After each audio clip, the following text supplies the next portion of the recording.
السلام علیکم۔ گلشیر کی طرف سے تھوڑی دیر کے بعد پیغام آ گیا کہ خانم شہبانو اپنے مہمان کے ساتھ ان کے پاس آ سکتی ہے۔ راول خان اپنی زندگی کے سب سے اہم مشن میں مصروف تھا۔ وہ اپنے لیے نہیں، اپنے بیٹے خوش بخت خان کے لیے مستقبل تعمیر کر رہا تھا۔ اس کے ذہن میں نئے نئے منصوبے پرورش پا رہے تھے۔ خانم شہبانو اس بات کو تسلیم کرنے کے لیے تیار نہیں تھیں کہ شمروز کو کسی اور نے نقصان پہنچایا ہے۔ اس کا تمام تر ذہن تبر خان کی طرف ہی تھا۔ بہرحال تھوڑی دیر کے بعد وہ راول خان کو ساتھ لے کر گلشیر کے محل پہنچ گئیں۔ راول خان نے گلشیر کی صورت دیکھی۔ 55 اور 60 سال کی درمیانی عمر کا ایک قوی ہیکل شخص تھا، جس کے بال وقت سے پہلے سفید ہو چکے تھے۔ چہرے پر رعب اور صحت قابل رشک تھی۔ اس کی آواز بے حد بھاری تھی۔ اس نے بے تاثر انداز میں کہا، آؤ شہبانو، کہو خیریت، کون ہے یہ تمہارا مہمان؟ خان بابا کی خدمت میں سلام۔ اس کا نام بلال خان ہے اور یہ بستی گلزادہ سے آیا ہے۔ راول خان کی نگاہیں بوڑھے گلشیر کا بغور جائزہ لے رہی تھیں۔ گلزادہ کے نام پر وہ چونکا اور پھر اس کی بڑی بڑی آنکھیں راول خان پر آ کر اٹک گئیں۔ چند لمحے وہ خاموشی سے راول خان کی طرف دیکھتا رہا، پھر اس نے دونوں ہاتھوں سے اشارہ کر کے شہبانو اور راول خان کو بیٹھنے کے لیے کہا اور وہ دونوں مؤدبانہ انداز میں بیٹھ گئے۔ گلزادہ سے آنے والے، کہو کیا بات ہے، اور شہبانو تم اسے میرے پاس کیوں لائی ہو؟ گلزادہ کے نام سے سینے میں ایک چبھن سی ہوتی ہے، کیونکہ تبر خان صرف ایک غلط فہمی کا شکار ہو کر شاہ گڑی کے سینے میں خنجر گھونپنے کا ذریعہ بنا ہے۔ ہم تبر خان کو کبھی معاف نہیں کر سکتے، اور گلزادہ کا کوئی شخص ہمارے لیے قابل احترام نہیں ہو سکتا۔ کیا یہ تمہاری اس گفتگو کے جواب میں کوئی پیغام لایا ہے جو تم نے گلزادہ جا کر تبر خان سے کی تھی؟ یہ شخص جو کچھ اطلاعات لایا ہے ہمارے لیے، جن کا تعلق تبر خان سے نہیں ہے، یہ بستی گلزادہ میں کیا حیثیت رکھتا ہے؟ گلشیر خان نے سوال کیا۔ میں خانم شہبانو سے بھی کہہ چکا ہوں کہ میں بستی گلزادہ کا ایک چرواہا ہوں۔ کسی اتنے معمولی آدمی کو یہ جرت کیسے ہوئی کہ وہ شاہ گڑی کی خانم سے بات کرنے آئے؟ خان بابا، یہ ازراہ انکسار خود کو چرواہا کہہ رہا ہے، جبکہ اس کا کہنا ہے کہ یہ اپنی 200 بھیڑوں کو خود چراتا ہے، لاتعداد زمینوں کا مالک ہے اور بستی گلزادہ میں ایک معزز حیثیت رکھتا ہے۔ خوب خوب، اس کا مقصد ہے کہ احمق تبر خان کو بھی کچھ عقل آ گئی ہے اور اس نے سازشیں کرنا سیکھ لیا ہے۔ کہو گلزادہ کے چرواہے، کیا کہنے آئے ہو؟ خان بابا، میں آپ کی شان میں کسی قسم کی گستاخی کا مرتکب نہیں ہو سکتا، نہ ہی میری یہ مجال ہے اور نہ ہی میرا منصب۔ خانم شہبانو بستی گلزادہ گئی تھیں اور وہاں انہوں نے بستی گلزادہ کے لوگوں کے لیے ایک پیغام چھوڑا، جس میں کہا گیا تھا کہ اگر 7 دن کے اندر اندر شمروز خان کو شاہ گڑی نہ پہنچایا گیا تو خون کی ندیاں بہہ جائیں گی۔ میں نہیں جانتا کہ آپ کا تجربہ بستی گلزادہ کے بارے میں کیا ہے، لیکن آپ نے ابھی چند الفاظ کہے جو میری ہمت افزائی کرتے ہیں۔ آپ نے کہا کہ کیا گلزادہ کے تبر خان کو اتنی عقل آ گئی ہے کہ وہ سازشیں کر سکے؟ تو اس کے جواب میں مجھے یہ کہنے کی جرت ہو رہی ہے خان بابا کہ اگر وہ شخص احمق نہ ہوتا تو شاید شہبانو کو ہی کوئی صحیح جواب دے سکتا۔ وہ شہبانو سے کہتا ہے کہ وہ شمروز کے بارے میں کچھ نہیں جانتا اور شہبانو جو دل چاہے کر لے۔ یہی حقیقت ہے خان بابا کہ بستی گلزادہ کی قوت شاہ گڑی کے سامنے بے وقت ہے۔ ہم تو بستی شاہ گڑی کی طرف رخ کر کے ٹیڑھی نگاہ سے دیکھ بھی نہیں سکتے، اور نہ ہی گلزادہ کے لوگ یہ چاہتے ہیں کہ خانم شہبانو کے سامنے آ سکیں۔ ایسی صورت میں خان بابا، کیا بستی گلزادہ میں قتل و غارت گری اور خون ریزی مناسب ہوگی؟ ایک بزرگ کی حیثیت سے میں آپ سے یہ سوال کر رہا ہوں کہ کیا بے گناہ انسانوں کی موت خان بابا کو پسند ہوگی؟ ہمیں اس سے کوئی غرض نہیں ہے۔ اگر یہی بات ہے تو گلزادہ کے رہنے والے اپنے بے وقوف سردار سے کہیں کہ وہ شمروز کو ہمارے حوالے کر دے۔ خانم شہبانو کے واپس آنے کے بعد گلزادہ کے امیروں نے تبر خان سے یہی کہا کہ وہ اگر شمروز خان کے خلاف کسی کارروائی کا مرتکب ہوا ہے تو اپنی اس احمقانہ کاوش کو ختم کر دے، شمروز خان کو شاہ گڑی کے سپرد کر دے۔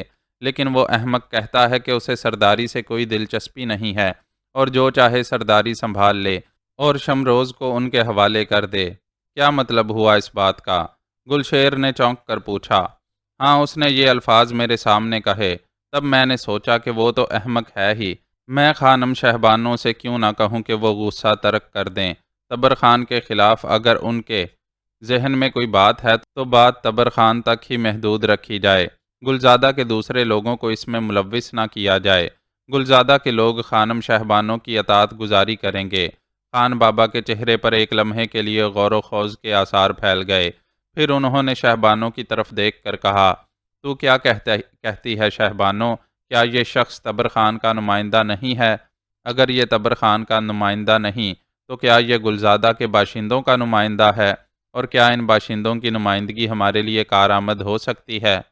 ایک صورت ہو سکتی ہے اس سلسلے میں بابا گلشیر، کیا گلزادہ کے باشندوں سے کہا جائے کہ وہ اپنے سردار کو معزول کر کے کوئی نیا سردار منتخب کریں، اور اس نئے سردار کا یہ فرض ہو کہ وہ تبر خان کو پابہ زنجیر ہمارے حوالے کر دے، اور اس کے بعد ہم تبر خان سے پوچھیں گے کہ شمروز خان کہاں ہے؟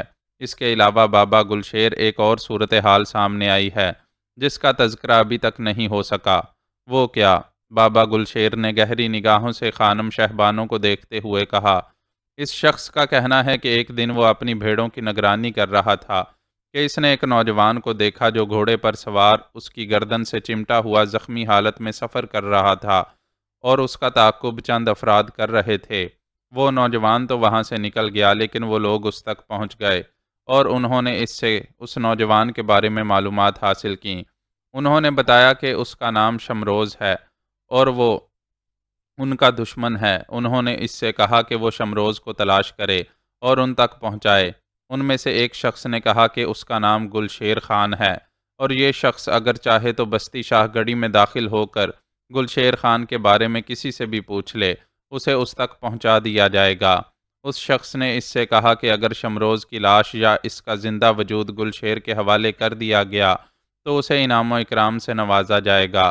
یہ شخص شمروز کو تو نہ پا سکا، لیکن جب میں نے گلزادہ کو اس کے مستقبل سے آگاہ کیا تو یہ میرے پاس آ گیا اور اس نے آ کر یہ تفصیل بتائی ہے۔ گڑھی کا گلشیر کون ہے؟ خان بابا، اس کا اشارہ آپ کی طرف تھا۔ اوہ! بوڑھے خان کے چہرے پر پہلی بار غصے کے آثار نظر آئے۔ اس کے سپاٹ چہرے پر خوفناک لکیریں نمودار ہو گئیں اور اس نے راول خان کی طرف دیکھ کر کہا، اس کے باوجود تو یہ بات کہتا ہے کہ تو تبر خان کا نمائندہ نہیں ہے، اور شہبانو، خانم شہبانو، کیا تیری موٹی عقل میں یہ بات نہیں آئی کہ اب بھی تو اسے تبر خان کا نمائندہ نہ سمجھے؟ کیا تبر خان نے تیرے اور میرے درمیان تفرقہ ڈالنے کی کوشش نہیں کی ہے؟ میں بھی یہی سمجھی تھی، لیکن اس نے ایک بات اور بھی کہی۔ اس نے کہا کہ جس شخص نے اس سے اپنا تعارف گلشیر کہہ کر کروایا تھا وہ ایک نوجوان آدمی تھا اور وہ کسی طور پر بھی میرا بڑا بھائی نہیں ہو سکتا۔ شاہ گڑھی میں گلشیر اور کون ہے؟ بوڑھے گلشیر نے کہا، یہی میں بھی جاننا چاہتی تھی خان بابا، تاہم میں نے اسے آپ کی خدمت میں پیش کرنا ضروری سمجھا اور اسے یہاں لے آئی۔ کیوں بلال خان، کیا یہی وہ شخص ہے جس نے تم سے کہا شمروز کی لاش کو اب اس کے سپرد کر دیا جائے؟ خانم، میں پہلے بھی عرض کر چکا ہوں کہ وہ جوان العمر آدمی تھا اور بوڑھے بابا گلشیر کا اس سے کوئی تعلق نہیں۔ ٹھیک ہے شہبانو، ٹھیک ہے۔ سنو، یہ ایک احمقانہ کوشش تھی تبر خان کی طرف سے۔ اس شخص کو پابہ زنجیر کر کے قید خانے میں لے جاؤ، اس کے پورے بدن پر آگ انڈیل دو اور اس سے پوچھو کہ اس کا یہاں آمد کا اصل مقصد کیا تھا۔ یہ مجھے چہرے سے ہی شاطر لگتا ہے۔ میں کسی طور پر بھی اس کے ساتھ کسی رعایت کے حق میں نہیں ہوں۔ شہبانو نے راول خان کی طرف دیکھا۔ راول خان کا چہرہ پرسکون تھا۔ چند لمحے وہ اسے دیکھتی رہی اور پھر اس نے کہا، اپنی صفائی میں کچھ کہنا چاہتے ہو تو کہو، ورنہ خان بابا کا حکم میرے لیے بڑی اہمیت کا حامل ہے۔ راول خان اپنی جگہ سے کھڑا ہو گیا اور اس نے کسی قدر تلخ لہجے میں کہا، خانم شہبانو، اگر شاہ گڑھی کی یہی روایات ہیں تو ایک آدمی کے قتل سے کیا فرق پڑتا ہے؟ میں مرتے وقت بھی یہی سوچوں گا کہ جن لوگوں کے درمیان میں نے بہتری کے لیے قدم اٹھایا تھا وہ اس قابل نہیں تھے، اور اگر میرے ساتھ یہی سلوک کیا جانا ہے خانم شہبانو تو اس تصور کو ذہن میں رکھو کہ نہ تو تمہیں کبھی شمروز مل سکے گا اور نہ تم شاہ گڑھی کی خانم رہ سکو گی۔ گلشیر گہری نگاہوں سے راول خان کو دیکھ رہا تھا اور پھر جانے کیوں اس کے ہونٹوں پر مسکراہٹ پھیل گئی۔ اس نے آہستہ سے کہا، شہبانو، اس شخص کے ساتھ وہ سب کچھ نہ کرنا جو میں نے تم سے کہا، لیکن اس سے دوستانہ انداز میں یہ ضرور پوچھو کہ تبر خان کا منصوبہ کیا ہے۔ شہبانو کی آنکھوں میں حیرت کے آثار پھیل گئے۔ گلشیر کے اچانک بدل جانے والے ذہن کی وجہ اس کی سمجھ میں نہ آئی تھی۔ وہ چند لمحے گلشیر کو دیکھتی رہی، پھر اس نے کہا، میں آپ کی پہلی ہدایت پر عمل کروں خان بابا، یا دوسری ہدایت پر؟ دوسری بات پر۔ بہتر یہی ہے کہ یہ دوستانہ انداز میں ہمیں سب کچھ بتا دے۔ جو شخص ہمارے سامنے کھڑے ہو کر اتنے نڈر انداز میں باتیں کر سکتا ہے، ہم اسے گلزادہ کا معمولی چرواہا نہیں کہہ سکتے۔ ہم اسے کچھ پیشکش بھی کر سکتے ہیں اپنے مقصد کی تکمیل کے لیے۔ پیشکش؟ ہاں۔ اے شخص، کیا تم مجھ سے اس وقت وہ تمام باتیں سننا پسند کرے گا جو اچانک میرے ذہن میں آئی ہیں؟ میں کچھ نہیں جانتا بابا گلشیر۔ شاید آپ اس بات پر بھی یقین نہ کریں کہ میں صرف گلزادہ کے عوام کا نمائندہ ہوں، اور تبر خان کی وجہ سے گلزادہ کو تباہی کا شکار ہوتے دیکھنا نہیں چاہتا۔ بے شک بستی گلزادہ کے لوگوں میں اتنی سخت نہیں ہے کہ وہ شاہ گڑھی کی بہادر فوجوں کا مقابلہ کر سکیں، لیکن اگر اس کے باوجود آپ لوگ قتل و غارت گری کے شوقین ہیں، تو بستی گلزادہ کے جتنے لوگوں کی تقدیر میں اس طرح کی موت لکھی ہوئی ہے، انہیں کوئی نہیں بچا سکتا۔ نہیں نہیں، ہم یہ سب کچھ نہیں کریں گے، بالکل نہیں کریں گے۔ کوئی ذریعہ تلاش کیا جائے گا کہ بستی گلزادہ کے لوگوں کو نقصان نہ پہنچے۔ سنا خانم شہبانو تم نے، اس شخص کو بستی گلزادہ کے لوگوں کا نمائندہ تسلیم کرو، اور ایک بات میں تم سے دعوے سے کہتا ہوں کہ یہ آدمی کارآمد ہے، ہم اس سے بہت سے کام لے سکتے ہیں۔ جاؤ تم اسے لے جاؤ، ابھی اسے مہمان رکھو، ہو سکتا ہے کہ میں کوئی بہتر تجویز تمہارے سامنے پیش کر سکوں۔ خانم شہبانو اٹھ کھڑی ہوئی اور راول خان کو لے کر باہر نکل آئی۔ ذرا دور آ کر خانم نے راول خان کو مخاطب کیا، یہ میرا خیال ہے تم ایک آدھ دن میرے مہمان رہو، غور کرو اور اس کے بعد فیصلہ کرو کہ ہمارے آئندہ قدم کیا ہونا چاہیے۔ ابتدا تو میں اس بات سے کرنا چاہتا ہوں خانم شہبانو کہ تم گلزادہ پر لشکر کشی کا فیصلہ منسوخ کر دو۔ حالانکہ میں نے گلزادہ کو اس کی اطلاع نہیں دی، تبر خان سے یہ سب کچھ نہیں کہا، لیکن اگر بہتری کی کوئی امید ہو سکتی ہے تو مجھے خود بھی گلزادہ کے معصوم باشندوں کا خون بہانے سے کوئی دلچسپی نہیں ہے، خانم شہبانو نے کہا، اور راول خان نے گردن خم کر کے اس کا شکریہ ادا کیا، پھر کہنے لگا، یہ اچھائی کی جانب پہلا قدم ہے خانم شہبانو، اور تم اس بات کا اطمینان رکھو کہ تمہارے سامنے جو شخص موجود ہے اور جسے تم بلال خان کے نام سے جانتی ہو، وہ ایک معمولی چرواہا ہی نہیں، بلکہ ایک ایسا شخص بھی ہے جو بہت ہی اچھے جذبوں کے تحت تمہاری ہر طرح کی مدد کر سکتا ہے۔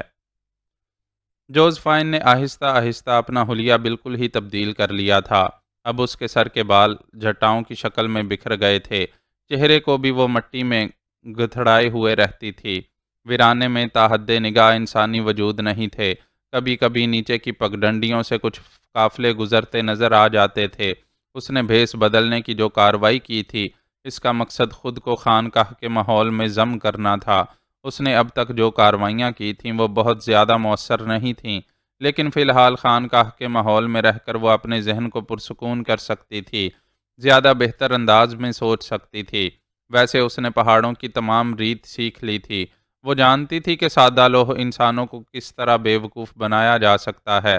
نیچے کی پگڈنڈیوں سے گزرنے والے قافلے جو مراد شاہ سے واقف تھے، خانقاہ میں آتے اور کھانے پینے کی اشیاء چھوڑ جاتے۔ ان میں سے کچھ لوگوں نے مراد شاہ کے بارے میں پوچھا تو اس نے آنکھیں بند کر کے بزرگانہ انداز میں کہا کہ وہ آسمان کی بلندیوں تک پہنچ گئے ہیں اور اسے اپنا جان نشین مقرر کر گئے ہیں۔ چنانچہ اس طرح جوزفائن اب ان لوگوں کے درمیان شاہ خانم کے نام سے مشہور ہو گئی تھی۔ شاہ خانم کی کوئی خاص بات اب تک ان لوگوں کے علم میں نہیں آئی تھی، لیکن بہرحال وہ اسے ایک عبادت گزار عورت سمجھنے لگے تھے، اور چونکہ بابا خان کی خانقاہ میں وہ نمودار ہوئی تھی، اس لیے وہ اس کا احترام کرتے تھے۔ قافلے والے یہاں سے گزرتے ہوئے جوزفائن کے لیے اتنا کچھ چھوڑ جاتے تھے جو اس کی ضرورت سے کہیں زیادہ ہوتا تھا، اور جوزفائن نے ان تمام چیزوں کو اپنے پاس محفوظ کر لیا تھا۔ اس کے طلب کرنے پر ایسی چیزیں بھی مل گئی تھیں جو اس کے کسی بھی سلسلے میں کام آ سکتی تھیں، اور اب وہ انتظار کر رہی تھی اپنے مقصد کے لوگوں کا، تاکہ اپنے مشن کا آغاز کر سکے۔ بہت تیز ذہن پایا تھا اس نے، اور اپنی تمام تر کوششوں میں وہ اب تک چند ہی بار دھوکہ کھا سکی تھی۔ ایک اس وقت جب تغرل خان سرنگوں سے نکل گیا تھا، دوسری بار راول خان کے سلسلے میں، اور تیسری بار ان لوگوں کے انتخاب میں جنہیں اس نے شیر کوہ کا سردار بنایا تھا۔ بہرطور وہ یہ بات بھی جانتی تھی کہ زندگی میں ہار جیت تو چلتی ہی رہتی ہے، کبھی حالات نرم ہو جاتے ہیں اور کبھی گرم۔ تاہم ابھی وہ اپنے آپ سے ہار ماننے کے لیے تیار نہیں تھی۔ ایک دن جوزفائن کو فائروں کی آواز سنائی دی تو وہ خانقاہ کے دروازے میں آ کھڑی ہوئی۔ باہر تاریکی تھی، لیکن تاریکی میں دیکھنے والی آنکھیں ان دھندلے سایوں کو محسوس کر سکتی تھیں جو گھوڑوں پر سوار اسی طرف آ رہے تھے۔ جوزفائن نے اپنی بصارت کی تمام تر قوتوں کے ساتھ دیکھا، وہ 3 افراد تھے جو گھوڑوں پر سوار چلے آ رہے تھے۔ ان کا رخ خانقاہ کی جانب ہی تھا۔ جوزفائن نے خانقاہ کا چراغ روشن کر دیا تاکہ ان لوگوں کو یہ جگہ نظر آ جائے۔ گھوڑے دوڑانے والے ایک لمحے کے لیے ٹھٹکے اور پھر انہوں نے گھوڑوں کا رخ تبدیل کر دیا۔ وہ خانقاہ کی جانب آ رہے تھے۔ خانقاہ کافی بلندی پر تھی، لیکن گھوڑوں کے ذریعے وہاں تک پہنچنا مشکل نہیں تھا۔ چنانچہ چند ہی لمحوں میں تینوں گھوڑے خانقاہ کے قریب پہنچ گئے۔ ان میں سے ایک نے چمکتا ہوا لمبا خنجر جوزفائن کی گردن پر رکھ کر کہا، بوڑھی عورت اندر چل، خبردار اگر تیرے منہ سے کوئی آواز نکلی تو تیری گردن بھٹے کی طرح کٹ کر دور جا گرے گی۔ جوزفائن خاموشی سے انہیں دیکھتی رہی اور پھر 2 قدم پیچھے ہٹ گئی۔ وہ تینوں خانقاہ میں داخل ہو گئے۔ اندر ملگجی زرد روشنی پھیلی ہوئی تھی۔ انہوں نے ادھر ادھر دیکھا اور پھر ایک نے دوسرے سے کہا، یہاں تو چھپنے کی کوئی جگہ نہیں ہے، اور وہ یقیناً خانقاہ کی جانب رخ کریں گے۔ خانقاہ کا چراغ گل کر دو، جوزفائن نے آہستہ سے کہا، اور وہ شخص اچھل پڑا۔ اس نے بھاری لہجے میں کہا، اور ان میں سے ایک شخص نے دوڑ کر جلتا ہوا چراغ بجھا دیا۔ جاؤ جلدی کرو۔ اندر تاریکی پھیل گئی۔ ان تینوں کے سانسوں کی آوازیں ابھر رہی تھیں۔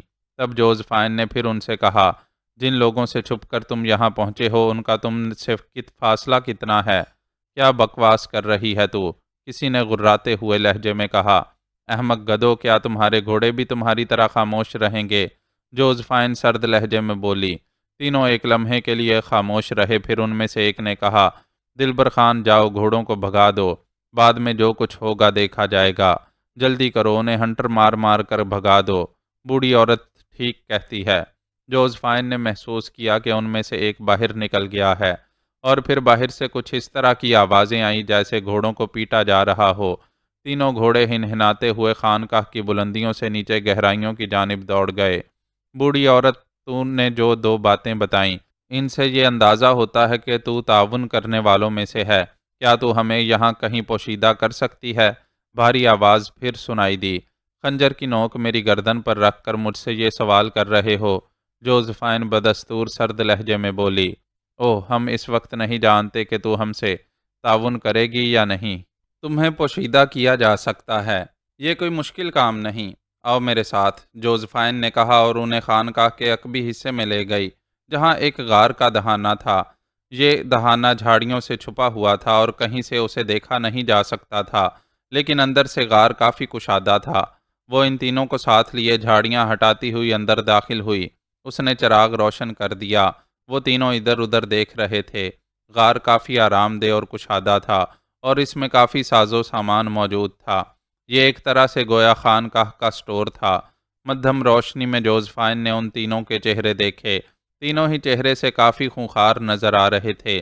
ان میں سے ایک کے بازو سے خون بہہ رہا تھا، لیکن اسے بہتے ہوئے خون کی ذرا برابر پرواہ نہیں تھی۔ چند لمحوں کے بعد ان میں سے سب سے زیادہ عمر والے شخص نے کہا، بوڑھی عورت، اس بات کی کیا ضمانت ہے کہ ہمیں یہاں پوشیدہ کرنے کے بعد تو کسی اور کو ہمارا پتہ نہیں دے گی؟ خدا تمہیں اس روئے زمین سے اٹھا لے، غارت کر دے تمہیں، تاکہ تم جیسے انسانوں پر بھروسہ کرنے والے اس دنیا میں نہ رہیں۔ میں نے اب تک تمہارے ساتھ کوئی برا سلوک کیا ہے؟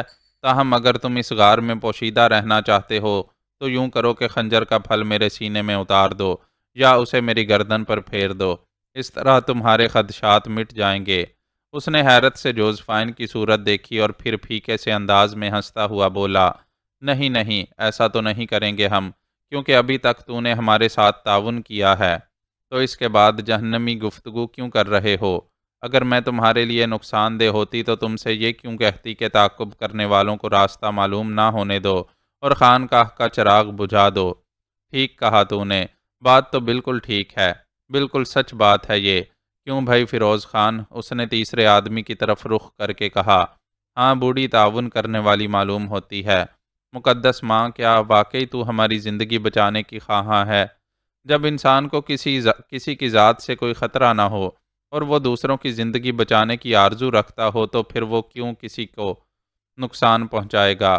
تم سے میری کوئی دشمنی تو نہیں ہے۔ تم تینوں اس خانقاہ تک پہنچے، میرا فرض ہے کہ میں تمہاری مدد کروں۔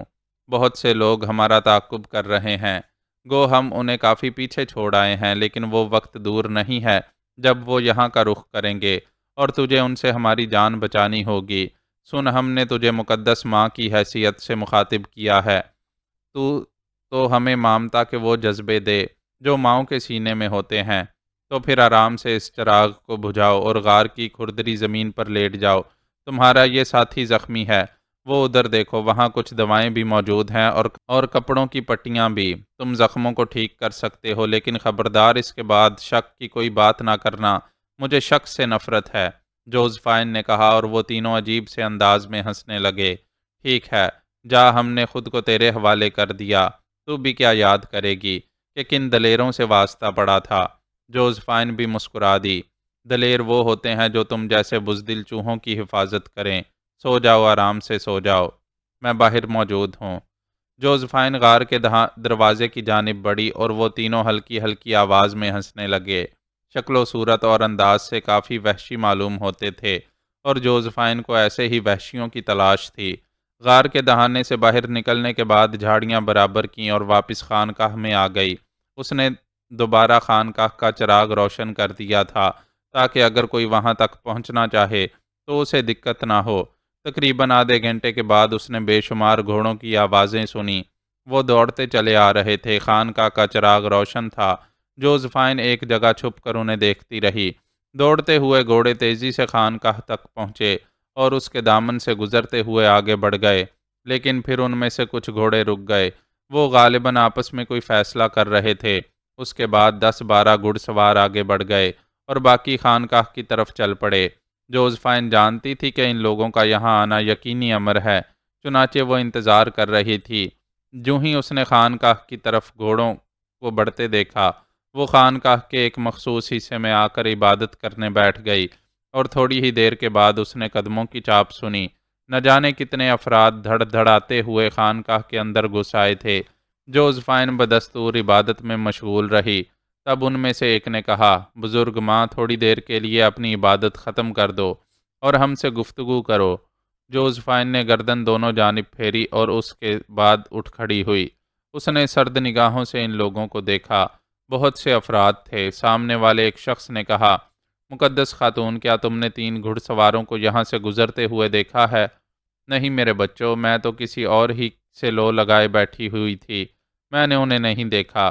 کیا تم نے کسی کے گھوڑے کے قدموں کی آواز بھی نہیں سنی؟ نہیں میرے بچوں، کاش میں تمہاری کوئی مدد کر سکتی۔ مقدس ماں، 3 خونی، 3 قاتل جو انسانیت کے دشمن ہیں اور انسانی زندگی کو شدید ترین نقصان پہنچا کر فرار ہوئے ہیں، اس طرف آئے ہیں۔ ہم ہر قیمت پر انہیں تلاش کرنا چاہتے ہیں۔ تم ہمارے لیے دعا کرو کہ ہم انہیں پا لیں۔ میرے بچوں، میں تو یہاں ہی ہوں، انسانیت کے لیے دعائیں مانگنے والی۔ میرا اور کوئی مصرف نہیں ہے اس ویرانے میں، عبادت الہی میں وقت بسر کر رہی ہوں۔ جاؤ، تمہیں کامیابی ملے، جوزفائن نے کہا۔ وہ لوگ باہر نکل گئے۔ تھوڑی دیر کے بعد گھوڑے بلندیوں سے نیچے اتر رہے تھے۔ جوزفائن دروازے پر آ کر کھڑی ہوئی۔ اس نے انہیں تیز رفتاری سے آگے بڑھتے ہوئے دیکھا۔ ابھی وہ نگاہوں سے اوجھل ہی ہوئے تھے کہ جوزفائن کو اپنے عقب میں ایک آواز محسوس ہوئی۔ اس نے پلٹ کر دیکھا۔ انہی میں سے ایک اس کے پیچھے کھڑا مسکرا رہا تھا۔ معاف کرنا مقدس ماں، ہم نے تم پر شک کیا، لیکن تم تو سچ مچ ماں ہو، ماں کے جذبوں سے مالا مال، اور تم ایک بار پھر مجھ پر شک کر کے یہاں تک آ گئے۔ نہیں نہیں مقدس ماں، یقین کرو، ایسی بات نہیں۔ ہم تو یہ سوچ رہے تھے کہ کہیں ایسا نہ ہو کہ وہ تمہاری بات کو تسلیم نہ کریں اور ہماری تلاش شروع کر دیں۔ ہم ادھر ادھر چھپ گئے تھے اور ان سے مقابلہ کرنے کے لیے پوری طرح تیار تھے۔ جھاڑیاں ہٹانا مناسب نہیں تھا کیونکہ دور سے دیکھنے سے یہ اندازہ نہیں ہوتا کہ ان کے پیچھے بھی کوئی جگہ موجود ہے۔ تاہم وہ چلے گئے ہیں۔ اب جو تمہارا دل چاہے کرو، جانا چاہتے ہو تو یہاں سے چلے جاؤ، اور اگر رات گزارنا چاہتے ہو تو جہاں بھی تمہیں جگہ مناسب معلوم ہو پڑے رہو۔ کیا رات بھر جاگتی ہو تم مقدس ماں؟ ہاں، میں عبادت کرتی ہوں۔ اگر تم جاگ رہی ہو تو پھر ہم سو جاتے ہیں، ہمیں اب تم پر مکمل اعتبار ہو گیا ہے، کیونکہ میں نے تمہاری اور ان کی گفتگو سنی ہے۔ جاؤ تو پھر صبح کو مجھ سے بات کرنا، جوزفائن نے کہا، اور وہ شخص واپس غار میں چلا گیا۔ صبح کو وہ بہت جلد جاگ گئی۔ اس نے سامان میں سے اشیاء نکالیں اور ان لوگوں کے لیے ناشتہ تیار کرنے لگی۔ وہ تینوں بھی غار سے باہر نکل آئے تھے۔ جوزفائن نے نگاہیں اٹھا کر انہیں دیکھا۔ بلا شبہ وہ وحشی شکل و صورت کے مالک تھے۔ تینوں کافی حد تک ایک دوسرے سے مشابہت رکھتے تھے، جس سے یہی اندازہ ہوتا تھا کہ وہ تینوں آپس میں بھائی ہیں۔ مقدس ماں، تم نے ہم پر احسان کیا ہے، اور جب کوئی کبھی کسی پر احسان کرتا ہے تو احسان کا صلہ بھی واجب ہو جاتا ہے۔ ہمیں بتاؤ کہ ہم تمہیں اس احسان کے صلے میں کیا دیں۔ جاؤ، اس طرف پانی ہے، منہ ہاتھ دھو لو، پہلے ناشتہ کر لو، اس کے بعد باتیں ہوں گی، جوزفائن نے کہا، اور وہ ہنستے ہوئے اس جانب بڑھ گئے۔ منہ ہاتھ تو خیر کیا دھونا تھا، بس یوں ہی پانی چہروں پر مارا اور آ کر جوزفائن کے سامنے بیٹھ گئے۔ جوزفائن نے اپنا تیار کیا ہوا ناشتہ ان کے سامنے لگا دیا۔ ان میں سے ایک نے ناشتہ دیکھ کر کہا، واہ دلبر خان، ذرا دیکھو، واہ ماں کا جذبہ، یہ ہے ماں کی مامتا۔ اور پھر تینوں کھانے پر ٹوٹ پڑے۔ تھوڑی دیر میں انہوں نے سارا کھانا چٹ کر لیا۔ ناشتے سے فارغ ہونے کے بعد انہوں نے کہا، ماں، میرا نام جاگیر خان ہے، یہ مجھ سے چھوٹا بھائی دلبر خان ہے، اور یہ سب سے چھوٹا فیروز خان۔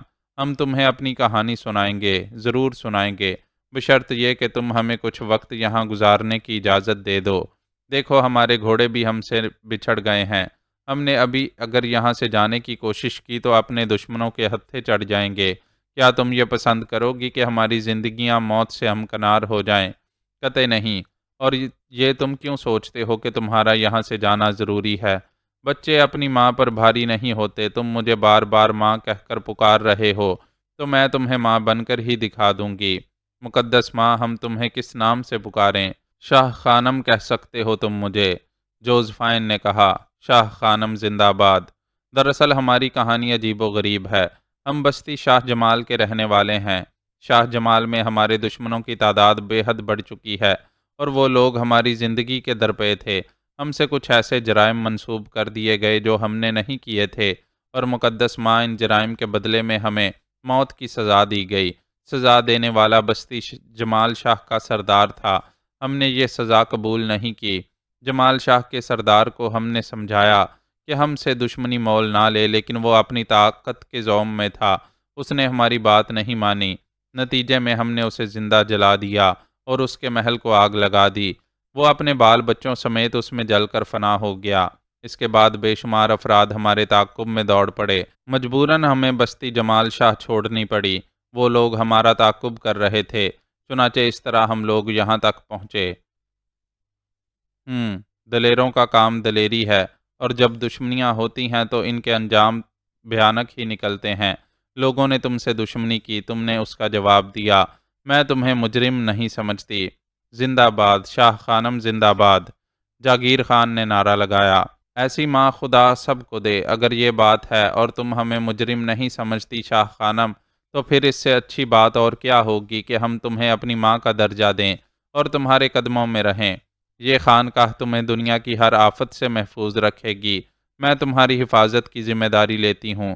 لیکن ماں کہا ہے تو بچے بن کر دکھاؤ، اور جو کچھ میں کہوں اس سے انحراف نہ کرو۔ ایسا ہی ہوگا، اس میں کوئی شک نہیں کہ اس خانقاہ کے چاروں طرف ویرانے ہیں۔ ہمیں تمہاری رہنمائی کی ضرورت ہے۔ شاہ خانم، تم ہماری ماں کی مانند ہو، تو پھر جب تک چاہو یہاں آرام کرو۔ تم نے غار میں خوراک کے ذخائر دیکھے ہوں گے، میرے پاس ان کی کمی نہیں ہے۔ قافلے گزرتے ہیں اور لوگ مجھے یہاں بہت کچھ دے جاتے ہیں، اس طرح تمہیں پریشانی بھی نہیں ہوگی، اور تم یہاں سکون سے اتنا وقت گزار سکتے ہو کہ تمہارے دشمن تمہیں بھول جائیں۔ ایک بار پھر مقدس ماں زندہ باد۔ یوں سمجھ لو ہمیں تمہاری ہی تلاش تھی، جاگیر خان نے کہا، اور مجھے تمہاری۔ جوزفائن نے آہستہ سے مسکرا کر کہا، تمہیں بھی ہماری ضرورت تھی مقدس ماں۔ جاگیر خان نے جوزفائن کو دیکھتے ہوئے کہا، ہاں جاگیر خان، اس دنیا میں صرف دلیروں کو زندہ رہنے کا حق ہے، بزدل زمین پر بھاری ہوتے ہیں۔ مگر تم مقدس ماں، تم اس خانقاہ میں ایک راہبہ کی طرح کیوں زندگی گزار رہی ہو؟ نفرت ہے مجھے بزدلوں سے۔ ساری زندگی ان دلیروں کو تلاش کرتی رہی جو موت کی آنکھوں میں آنکھیں ڈال کر مسکرانا جانتے ہوں، لیکن مجھے ایسے لوگ نہ ملے۔ مل جاتے تو کیا کرتی؟ جیتی، دلیروں کی طرح جیتی، زندگی کو خوشنما رنگوں میں بدل دیتی، لیکن افسوس، ابھی کون سا وقت گزرا ہے، ہم تمہارے پاس آ گئے ہیں۔ اگر تم ہمیں پناہ دو تو یہی سمجھ لو کہ تمہاری تمام خواہشیں پوری ہو جائیں گی۔ قول نبھانا جانتے ہو جوانوں؟ کیوں نہیں مقدس ماں؟ آنے والا وقت تمہیں بتا دے گا کہ ہم کیا ہیں۔ آنے والا وقت تمہیں بھی بتا دے گا کہ شاہ خانم کیا چیز ہے۔ جوزفائن کی آنکھوں میں شیطان مسکرا رہا تھا، اور وہ تینوں عقیدت سے اس خطرناک راہبہ کو دیکھ رہے تھے۔ زرنگاہ کی تقدیر کے ستارے گردش سے نکل آئے تھے۔ بہت بڑی آرزو پوری ہوئی تھی اس کی، در حقیقت اب اس کی شخصیت ہی بدل چکی تھی۔ خرم شاہ کی موت اس نے اپنی آنکھوں سے دیکھی تھی، اور دل ہی دل میں اس بات کا اعتراف کیے بغیر نہ رہ سکی تھی کہ طغرل خان ایک برا آدمی ہی سہی، لیکن برائیوں میں بھی اس نے انتہا تک پہنچ کر دم لیا ہے، اور اس وقت تک اس نے زرنگاہ کو کسی بھی حیثیت سے قبول نہیں کیا جب تک کہ سیاہ گھوڑوں کو اس کے ہاتھوں سے مروا کر خرم شاہ کی موت کا اعلان اس کی زبان سے نہ کرا لیا۔ اس میں کوئی شک نہیں کہ اس میں تمام تر کاوشیں شہنشاہ خان کی تھیں۔ اس معصوم نے اس دنیا میں آنکھ کھولتے ہی کم از کم ایک کام ضرور کیا تھا، وہ یہ کہ زرنگاہ کو ان مصیبتوں سے نکال لیا جو اس کی روح کو گھلائے دے رہی تھی۔ اب اگر اور کوئی احساس تھا زرنگاہ کو تو صرف اپنے باپ گوندل خان کا۔ وہ جانتی تھی کہ گوندل خان نے اس کے حصول کے لیے کیا کچھ نہ کیا ہوگا۔ باپ کا تصور آتے ہی اس کی آنکھوں سے آنسو نکل پڑتے تھے، لیکن وہ نا امید نہیں تھی، اور دل میں سوچتی تھی کہ جس طرح طغرل خان اس کے حق میں بہتر ہوا ہے، ایک نہ ایک دن وہ ضرور آئے گا جب گوندل خان کے سلسلے میں بھی وہ طغرل خان کا دل نرم کر لے گی۔ طغرل خان نے اس سے اپنی دشمنی ختم کرنے کے بعد بڑی خوشی سے اپنی بیوی کی حیثیت سے قبول کر لیا تھا۔ یہ بھی حقیقت تھی کہ جب شہنشاہ خان اس کے بازوؤں میں ہوتا تو اس کی آنکھوں اور چہرے کی وحشت خود بخود کم ہو جاتی تھی۔ عام حالات میں وہ اپنی فطرت سے بالکل مختلف نہیں تھا، لیکن بچے کو گود میں لینے کے بعد اس کی آنکھوں میں ایک نئی روشنی نظر آتی تھی، جسے اس کے ساتھی بھی محسوس کر رہے تھے۔ تولائی خان کا دل تو پہلے ہی زرنگاہ کے لیے نرم ہو چکا تھا، البتہ شیرم ذرا مختلف قسم کا آدمی تھا۔ وحشت خیزی میں وہ کبھی کسی طرح طغرل سے کم نہیں تھا، اور اسے جنگ اور جدل پسند تھی۔ سکون اور امن کی زندگی اسے یوں محسوس ہوتی تھی جیسے اس کی ذات میں دیمک لگ گئی ہو۔ چنانچہ وہ طغرل خان کے ان حالات سے اکتا جانے کا انتظار کر رہا تھا۔ محبت اور شفقت کے جذبات سے بے نیاز وہ نہیں جانتا تھا کہ طغرل خان کے دل میں کون سی نئی چیز پیدا ہو چکی ہے۔ اس وقت بھی طغرل خان زرنگاہ کے سامنے بیٹھا شہنشاہ خان کو چوم رہا تھا، اور زرنگاہ محبت بری نگاہوں سے دونوں باپ بیٹوں کو دیکھ رہی تھی۔ زرنگاہ، طغرل خان نے سر اٹھا کر اسے مخاطب کیا، میری ماں نے مجھے اس طرح پرورش نہیں کیا جس طرح تو اس کی پرورش کر رہی ہے۔ تو شہنشاہ خان کی ماں ہے نا؟ ہاں خان، اور یہ میرا ہم شکل۔ بالکل خان، یہ تو غلط ہو گیا، اس طرح تو میری ماں بھی ہو سکتی ہے۔ کیسی باتیں کرتے ہو خان؟ تمہاری ماں نے تمہیں پرورش کیا تھا، اور میں تمہاری بیوی کی حیثیت سے تمہاری زندگی میں داخل ہوئی، اور اس طرح میں اس کی پرورش کر رہی ہوں، اور کوئی عورت اس کی زندگی میں اسی طرح داخل ہوگی جس طرح میں، تو کیا وہ اس کی ماں ہو جائے گی؟ مجھے ہنسی آتی ہے اس پر۔ اسے بڑا کر اور میری طرح طاقتور توانا بنا دے۔ جلدی کر، میں کسی کام میں بھی دیر پسند نہیں کرتا۔ میں کوشش کروں گی خان، تمہارے حکم کی تعمیل میرا فرض ہے۔ مگر تو اسے بڑا کیسے کرے گی؟ بڑا تو انسان وقت کے ساتھ ساتھ ہوتا ہے۔ طغرل خان بولا، ہاں خان، وقت اسے بہت جلد بڑا کر دے گا۔ ٹھیک ہے، اور میں اسے طغرل خان کا مستقبل بناؤں گا۔ اچھا لے، اب تو اسے سنبھال، میں باہر جاتا ہوں۔ سارے ہی کام بند ہو گئے ہیں، اس گدھے کی اولاد کی وجہ سے۔ معطل کر کے رکھ دیا ہے اس نے مجھے۔ میں بہت دن سے کہیں نہیں جا سکا، دل ہی نہیں چاہتا۔ بہت سی بستیاں ایسی ہیں جنہوں نے ابھی طغرل خان کو پہاڑوں کا شہنشاہ تسلیم نہیں کیا اور سر اٹھائے جی رہی ہے۔ میں ان میں سے ہر سر کو جھکا دینا چاہتا ہوں۔ زرنگاہ، کوئی ایسا سر ہے جو میرے سامنے بلند رہ سکے؟ نہیں طغرل خان، ایسا کوئی سر نہیں ہے، زرنگاہ نے آہستہ سے کہا۔ ہونا بھی نہیں چاہیے، مگر تو ایک بات سن لے، میں جا رہا ہوں کچھ دن کے لیے، جلدی آنے کی کوشش کروں گا۔ لیکن اسے تکلیف نہیں ہونی چاہیے، یہ بیمار نہ ہونے پائے، یہ تیری ذمہ داری ہے۔ میں انتہائی کوشش کروں گی خان، زرنگاہ نے جواب دیا، اور تغرل خان باہر نکل آیا۔ باہر کے معمولات جوں کہ توں جاری تھے۔ ایک جگہ اسے شیرم خان ایک پتھر پر بیٹھا نظر آیا۔ وہ اپنے لمبے چاقو سے ایک لکڑی کی نوک چھیل رہا تھا۔ تغرل خان اس کی جانب بڑھ گیا۔ شیرم خان نے اس کے قدموں کی چاپ سن لی تو پلٹ کر دیکھا اور پھر مؤدب ہو گیا۔ اوئے شیرم خان، تو بھی شادی کر لے ایک عورت سے، اپنی شکل کا ایک بچہ پیدا کر اور اس کا نام شیرم خان رکھ تاکہ وہ تیرا مستقبل ہو۔ تغرل خان، کچھ کہنا چاہتا ہوں تجھ سے، شیرم نے سنجیدہ لہجے میں کہا۔ ہاں ہاں، بول بول، منع کس نے کیا ہے تجھے؟ کیا اب تو شریف مردوں کی طرح پہاڑوں اور غاروں میں رہ کر اپنے بچے کی پرورش کرتا رہے گا، یا باہر کی دنیا پر بھی نگاہ دوڑائے گا؟ اوئے میں سوچ کر تو اندر سے آیا ہوں، ورنہ جی کس بدبخت کا چاہتا ہے کہ اس چوہے کے بچے کو اپنی گود سے اتارے؟ تغرل خان، تیرا حال مر گیا، تو مستقبل کس کام کا ہوگا؟ حال مر گیا کیا مطلب؟ کیا مطلب ہوا اس بات کا؟ ہاں، تو حال میں مرتا جا رہا ہے تغرل خان۔ شیرم خان، جو بات میری سمجھ میں نہیں آتی اس پر مجھے غصہ آ جاتا ہے، تغرل خان نے کہا۔ تغرل خان، کیا ہم نے بہت عرصے سے کسی انسانی خون سے اپنے ہاتھ رنگے ہیں؟ کیا ہمارے بدن کا لہو سرد نہیں ہوتا جا رہا؟ کیا ہماری رگوں میں خون کی روانی سست نہیں پڑتی جا رہی؟ کس لیے، آخر کس لیے؟ اور وہ جو ہمارے باج گزار ہیں، وہ جو ہمیں اب تک خراج ادا کرتے رہے ہیں، کیا یہ سوچ کر مطمئن نہیں ہو جائیں گے کہ ہمیں اب ان سے کچھ نہیں لینا اور انہیں ہم سے کوئی خطرہ نہیں ہے؟ وہ وقت مقررہ پر خراج کی رقم ادا کریں گے۔ کون کہتا ہے کہ وہ ہم سے بد دل ہو جائیں گے؟ اس کی وجہ یہ ہے تغرل خان کہ ان کے کانوں میں تغرل خان کی دھاڑ نہیں گونج رہی، اور تغرل خان ان سے اناج وصول کرنے کے بعد خاموش ہو کر بیٹھ گیا ہے۔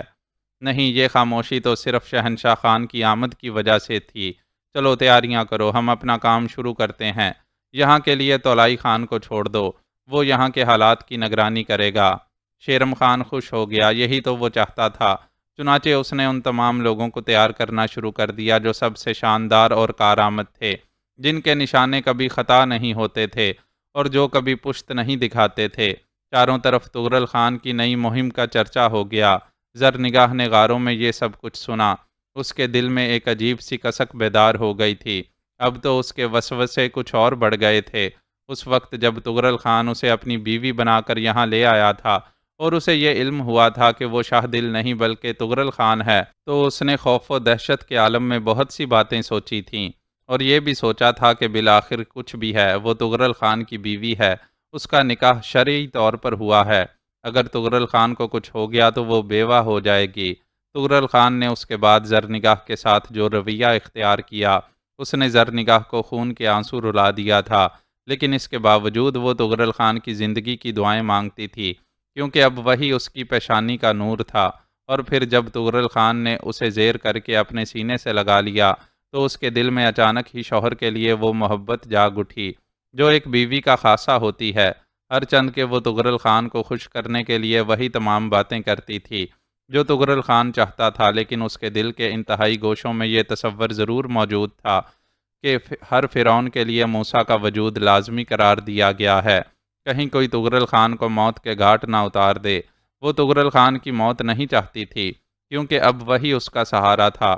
چنانچہ اس نئی مہم پر جانے کی شہرت سن کر اس کا دل تشویش کا شکار ہو گیا۔ اس کی سمجھ میں نہیں آیا کہ کیا کہے اور کیا کرے۔ تغرل خان کو اگر اس کی مرضی کے خلاف روکنے کی کوشش کرے تو کہیں ایسا نہ ہو کہ تغرل خان کا جذبہ نفرت ابھر آئے، یا وہ یہ سمجھے کہ زرنگاہ اس کے پیروں میں زنجیر ڈال دینا چاہتی ہے۔ البتہ جب تمام تیاریاں مکمل ہونے کے بعد تغرل خان اس سے ملنے آیا تو اس نے آنسو بھری آواز میں کہا، خانہ، اب تم اپنی ذات میں تنہا نہیں ہو، اپنی حفاظت کرنا، کیونکہ شہنشاہ خان تمہاری واپسی کا انتظار کرے گا۔ ایسا ہی ہوگا زرنگاہ، میں بہت عرصہ اپنی اس آبادی سے دور نہیں رہوں گا۔ پہلے کچھ اور بات تھی، میرا آوارہ گھوڑا جس طرف نکل جاتا تھا میں اسی طرف اس کی لگامیں چھوڑ دیتا تھا، لیکن اب میں اس کا رخ بدل دوں گا اور اس طرف آؤں گا۔ خانہ، کوشش کرنا کہ اب کوئی تمہیں بد دعا نہ دے سکے۔ زرنگاہ نے کرب سے کہا، بد دعائیں میرا کچھ نہیں بگاڑتی زرنگاہ، جانے کتنے لوگ مجھے بد دعائیں دیتے ہیں۔ اس کی تو فکر نہ کر، شہنشاہ خان کو مجھے دے، میں اس سے کچھ باتیں کر لوں۔ تغرل خان نے بیٹے کو گود میں لیا، اس کی پیشانی چومی اور پھر غار کے دروازے سے باہر نکل آیا۔ زرنگاہ اسے دیکھتی رہ گئی، پھر اس کے منہ سے آواز نکلی، میرے معبود، اب یہ میری امانت ہے، اب یہ میرا سہارا ہے، یہ میرے بچے کا باپ ہے، اسے میرے لیے اور میرے بچے کے لیے محفوظ رکھنا۔ گھوڑے میدانوں میں دوڑنے لگے اور پہاڑوں میں ان کے قدموں کی دھمک گونجنے لگی۔ ان کا رخ ایک ایسی بستی کی جانب تھا جو اس کی باج گزار نہیں تھی۔ بستی سے کافی فاصلے پر پہنچ کر تغرل نے پڑاؤ کیا اور پھر بستی کا جائزہ لیا جانے لگا۔ موسم پہاڑی موسموں کے مطابق ابر آلود تھا اور فضا میں برف باری کے آثار تھے۔ ہوائیں تقریباً بند تھیں اور حبس کا سا ماحول پیدا ہو گیا تھا۔ تغرل خان نے شیرم خان کی سرکردگی میں اپنے ساتھیوں کے 2 حصے کیے اور پھر 2 جانب سے بستی پر حملہ کر دیا۔ تغرل خان کے نعرے گونجے اور سوتے ہوئے لوگ وحشت سے چونک پڑے۔ گولیوں کی آوازوں سے بچے سہم کر ماؤں کے سینوں سے چمٹ رہے تھے اور ماؤں کی دہشت بھری آنکھیں دروازے پر لگی ہوئی تھیں کہ کب وہاں سے کوئی وحشی داخل ہو کر انہیں گولیوں کا شکار بنا دے۔ تغرل خان کے ساتھیوں نے اعلان شروع کر دیا کہ بستی کا ایک ایک فرد گھر سے باہر نکل آئے۔ اگر پوری بستی سے ایک بھی گولی چلائی گئی تو پھر بستی والوں کو بھون کر رکھ دیا جائے گا۔ ابھی تک ہوائی فائرنگ کی گئی تھی۔ بستی والے گھروں سے نکلنے لگے، وہ چیخ رہے تھے اور امان مانگ رہے تھے۔ تغرل خان کا نام اس قدر دہشت کا باعث بن گیا تھا کہ اس سے مقابلے کا تصور کم ہی لوگ کر پاتے تھے۔ تغرل خان اپنے گھوڑے پر سوار پرسکون انداز میں بستی والوں کو ایک جگہ جمع ہوتے دیکھ رہا تھا۔ جب وہ سب یکجا ہو گئے اور بستی سے کوئی مقابلہ نہیں کیا گیا تو تغرل خان سامنے آیا اور اس نے نرم لہجے میں کہا، بستی والو، خوش نصیب ہو تم کہ تمہارے درمیان کوئی ذہین انسان موجود ہے۔ کون ہے تمہارا سردار؟ اسے سامنے لاؤ۔ ایک معمر شخص آہستہ آہستہ چلتا ہوا تغرل خان کے سامنے پہنچ گیا۔ کیا نام ہے تمہارا؟ گل خان۔ گل خان، کیا تم نے بہت سی بستیوں کے یہ فیصلے سنے کہ انہوں نے پہاڑوں کے شہنشاہ تغرل خان کو خراج کی ادائیگی شروع کر دی ہے؟ کیا تمہیں یہ بات معلوم ہے کہ تغرل خان سے بڑی قوت اس وقت پہاڑوں میں دوسری موجود نہیں ہے؟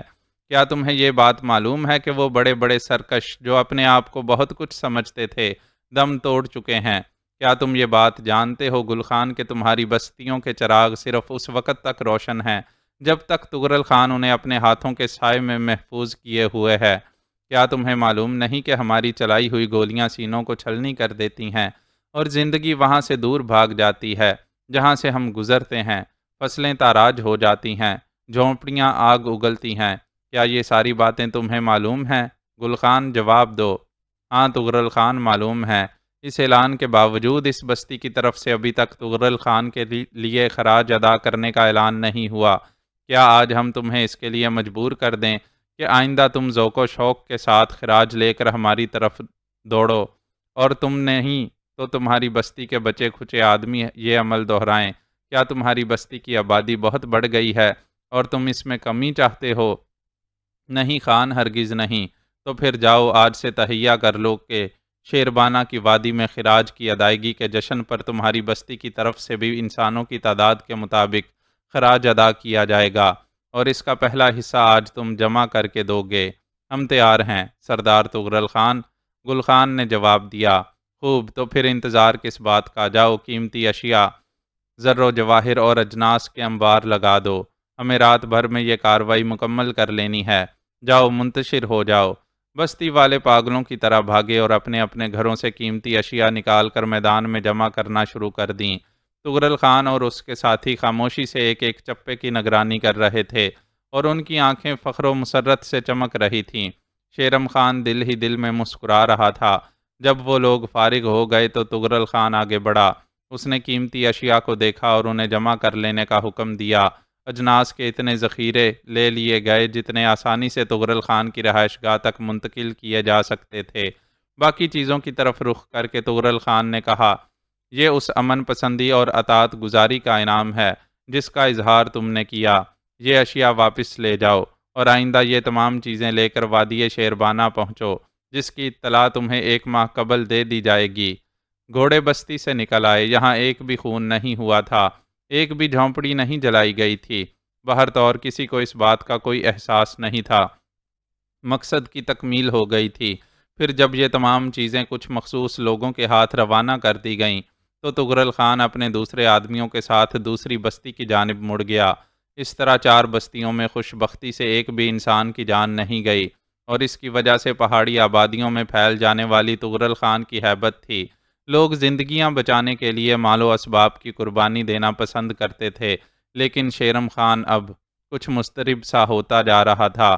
ایک شام اس نے کہا، تغرل خان، میں تمہارے اندر بہت سی تبدیلیاں دیکھ رہا ہوں، کچھ مزہ نہیں آ رہا۔ لوگوں نے تو ہم سے جنگ کرنا ہی چھوڑ دیا ہے، یہ تو کوئی اچھی بات نہیں۔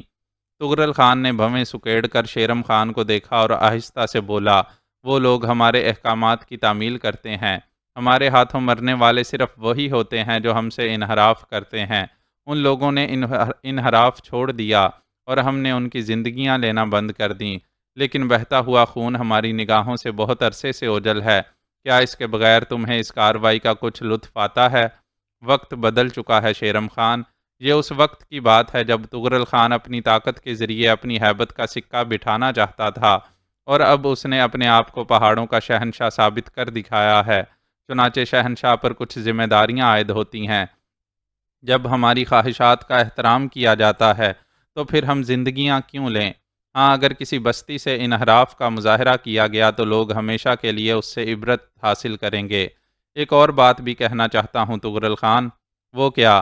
اب تو ہم بستی کی لڑکیوں کو بھی نہیں اٹھاتے، کتنا عرصہ ہو گیا ہے، ہمارے گھر ویران پڑے ہوئے ہیں۔ اس سلسلے میں نے اپنے اندر کچھ تبدیلیاں پیدا کی ہیں شیرم خان۔ وہ کیا؟ شیرم خان نے پوچھا۔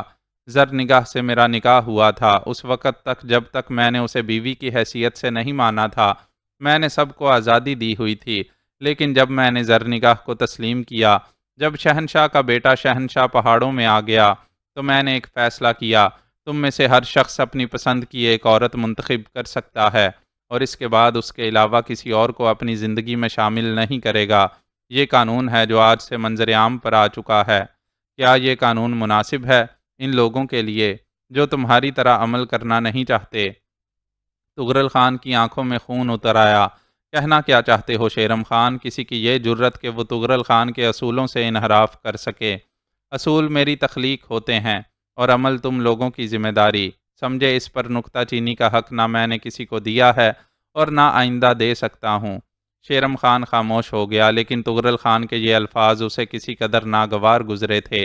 یہ پہلا موقع تھا کہ تغرل خان نے اپنے دوستوں میں سے کسی سے انحراف کیا تھا۔ یارباشی کا معاملہ ذرا مختلف تھا، لیکن یہ سب کچھ اپنے آپ کو برتر سمجھنے کی علامت تھی، اور اس میں کوئی شک نہیں تھا کہ تغرل خان ہر طرح سے ان سے برتر تھا۔ لیکن یہ بات شیرم خان نے اپنے دل میں رکھ لی۔ بہرطور اس کے بعد تغرل خان سے انحراف ممکن نہیں تھا۔ بستیاں زیر نگیں آتی رہیں، اور شاید یہ پورا دورہ ہی امن اور امان کا حامل تھا، یا پھر اب تغرل خان کے لیے وہ ماحول پیدا ہو گیا تھا کہ لوگ اس کی مزاحمت نہیں کرتے تھے۔ چنانچہ زر و جواہر کے انبار منتقل ہوتے رہے، اور اس کے بعد تغرل خان نے کہا، دوستو، اپنے گھر سے جدا ہوئے کافی عرصہ گزر گیا ہمیں، میرا خیال ہے اب ہمیں واپس چلنا چاہیے۔ کچھ عرصہ گزارنے کے بعد ان علاقوں کا تعین کریں گے جہاں ابھی سرکشی موجود ہے۔ مجھے شہنشاہ یاد آ رہا ہے۔ اس بات سے کسی نے اختلاف نہیں کیا، اور تغرل خان نے واپسی کے سفر کا آغاز کر دیا۔ دن رات پہاڑوں میں زیادہ تر گھوڑوں کی پشت پناہی پر ہی بسر ہوتے تھے۔ ایک صبح جب سورج آسمان پر بلند نہیں ہوا تھا اور اپنا چہرہ چمکا ہی رہا تھا کہ ایک ویران درے میں فائروں کی آواز گونجی۔ تغرل خان اور اس کے ساتھی بلندی پر تھے، انہوں نے اس آواز پر چونک کر ایک دوسرے کو دیکھا اور پھر اپنی رائفلیں سنبھال کر سیدھے ہو گئے۔ تغرل خان اپنے چند ساتھیوں کے ساتھ اس بلند چٹان پر آ کھڑا ہوا جہاں سے درے کا منظر صاف دیکھا جا سکتا تھا۔ وہ 2 افراد تھے جو سفید گھوڑوں پر بیٹھے برق رفتاری سے سفر کر رہے تھے۔ ان سے کافی پیچھے 25-30 گھڑ سوار ان کا تعاقب کر رہے تھے اور ان پر گولیاں برسا رہے تھے۔ تغرل خان دلچسپی سے یہ منظر دیکھتا رہا، پھر اس نے اپنے نزدیک کھڑے ہوئے تیمور سے کہا، لنگڑے، کیا تو بتا سکتا ہے کہ یہ کیا چکر ہے؟ دشمنی، آپس کی کوئی دشمنی۔ ان دونوں گھڑ سواروں کو گھیر لیا گیا اور ان کے دشمن غالباً انہیں ختم کر دینا چاہتے ہیں۔ کیا خیال ہے ہماری اس سلسلے میں کوئی مداخلت؟ کیا فائدہ سردار، وہ ان کا آپس کا معاملہ ہے، ان میں تو لوٹ مار بھی نہیں کی جا سکتی۔ اوہ، تو نے ایک بات محسوس نہیں کی لنگڑے؟ ہمیں ان سے کیا دلچسپی ہو سکتی ہے؟ جواب دے۔ ان سے تیمور نے متحیرانہ انداز میں پوچھا۔ اپنی اس بڑی کھوپڑی کی سلامتی چاہتا ہے تو بتا کہ مجھے ان دونوں سواروں سے کیا ہمدردی ہو سکتی ہے اور اس کی وجہ کیا ہے؟ تیمور نے چند لمحات نیچے کے منظر کو دیکھا اور پھر آہستہ سے جھک کر بولا، معزز سردار، ذرا اپنا یہ جوتا اتار لو۔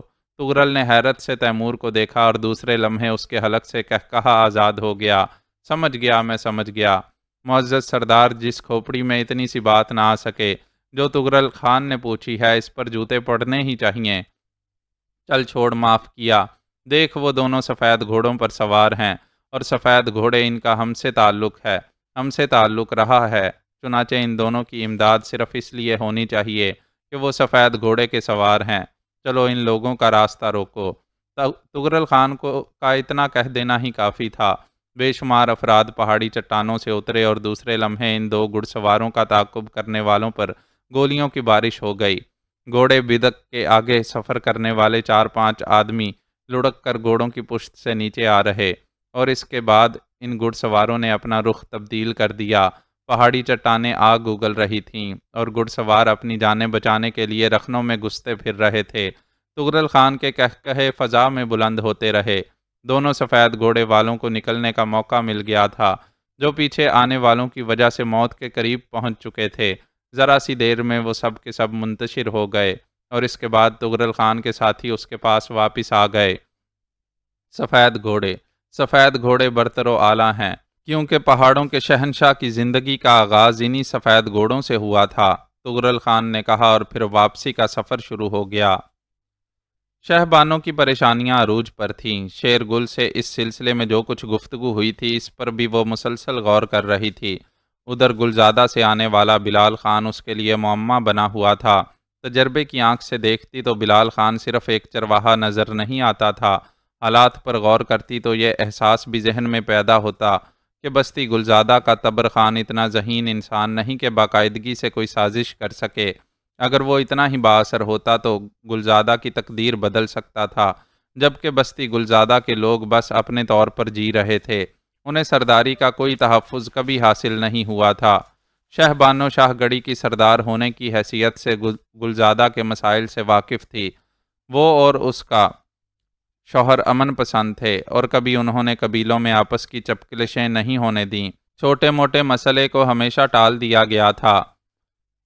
زبر خان کی موت کے بعد حالات کچھ خراب ہو گئے تھے، لیکن زبر خان کی موت مشکوک تھی اور یہی بات منظر عام پر آئی تھی کہ اس میں شاہ گڑھی کے رہنے والوں کا کوئی قصور نہیں ہے۔ لیکن زبر خان کا چھوٹا بھائی تبر خان یہ بات ماننے کے لیے تیار نہیں تھا۔ البتہ اس کے پاس اتنے وسائل نہیں تھے کہ شاہ گڑھی کے خلاف کوئی کارروائی کرتا۔ پھر اتنے عرصے کے بعد یہ نیا کھیل کیسے شروع ہوا؟ اس کا ذمہ دار کون ہے؟ یہ ساری باتیں شہبانوں کو مسلسل سوچتے رہنے پر مجبور کر رہی تھیں۔ راول خان بلال خان کی حیثیت سے ابھی یہیں موجود تھا اور اپنے طور پر ان کوششوں میں لگا ہوا تھا کہ جس مقصد کے لیے وہ یہاں آیا ہے اسے زیادہ سے زیادہ آسان بنا لے۔ شہبانوں کی طلبی پر وہ مؤدبانہ انداز میں اس کے پاس پہنچ گیا۔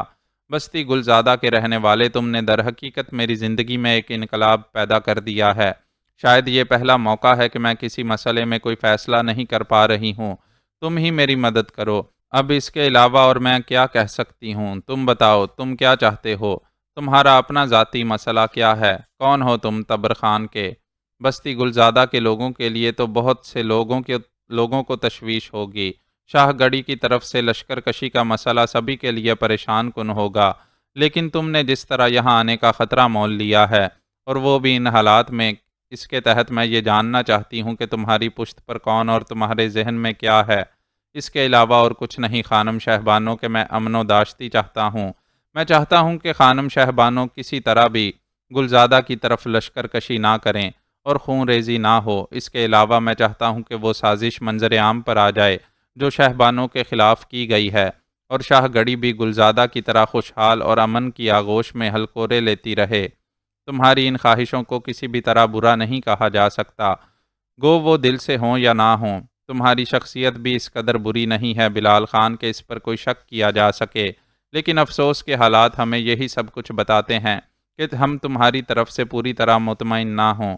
کوئی ایسی تجویز تمہارے ذہن میں ہے کہ تم ہمیں اپنی ذات سے مطمئن کر دو، ہمیں یہ یقین دلا دو کہ شمروز کو کوئی نقصان نہیں پہنچایا گیا، تو شاید میں تمہاری ہر بات پر یقین کر لوں۔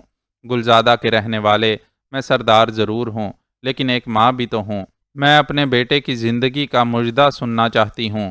کیا تم تبر خان کی طرف سے مجھے اس بات کا یقین دلا سکتے ہو کہ شمروز زندہ ہے؟ تم کون سی سازش کا تذکرہ کرتے ہو؟